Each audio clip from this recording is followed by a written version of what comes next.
Hey there, greetings to my people from here at the Great Start Studio, where all of my drumming dreams are coming true. It's true.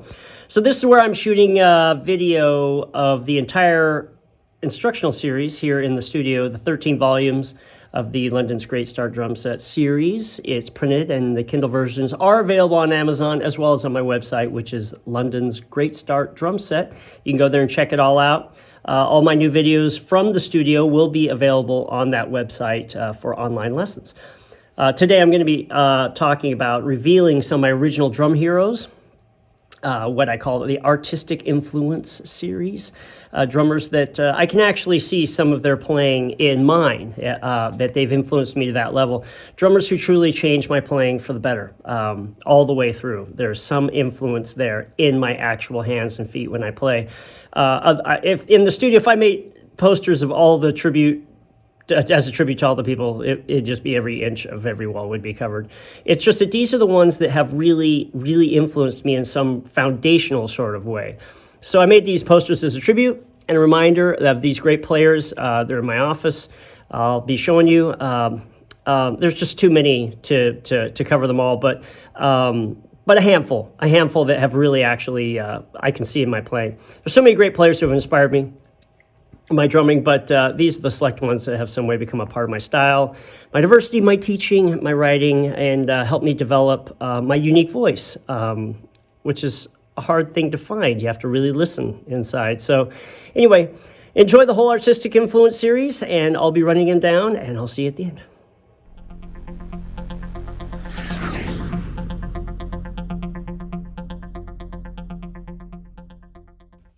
Okay, next up in the posters in my office is Neil Peart. And this is the picture of Neil that was in the Tama ads in Modern Drummer that I cut out. I had him and Simon Phillips and John from Styx and all sorts of people that were Tama endorsers. I had their ads cut out and put on my wall. And this is the picture when every time I think of Neil, I think of this era, this picture. I think the first song I ever heard was Spirit of the Radio off Permanent Waves, and then I bought that. And of course that album just like ripped my face off because I'd never heard anything like it. Jacob's Ladder, just amazing compositions on that record. And then of course everybody in high school, they were all talking about this band Rush, and by the time I came into music, I came in kind of like right in their heyday as far as I'm concerned. So, Permanent Waves, then Moving Pictures, Signals. I kind of went backwards, which I never bought music back behind me, but I bought 2112 and got a lesson on what a concept album was, at least half the album. And that kind of compositional thinking goes to the core of Neil's playing. And of course, he writes all the words. I have a real affinity to that. I love writing all the words in the bands that I've been in. And there's something about the compositional mind of higher organized ideas that is so attractive to me. Now, there were drummers in that era in the 70s, Mitch Mitchell and such, and Keith Moon, all those guys, and they were like wailing in every direction. But there's something about controlled, planned composition. It's kind of like classical music where it's all composed, everybody knows their parts to play, somebody oversaw the entire composition enough to plan out every string line and every horn line, everything, every little triangle hit.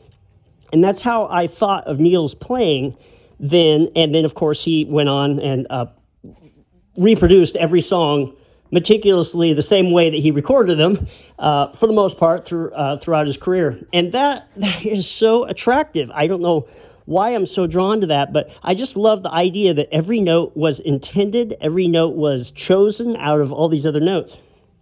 That wildly affected me. That's an extension of the idea that I got from Kansas. It was just even more organized. And just three people playing everything made it so that there was space for sonically so that you could really hear all these parts.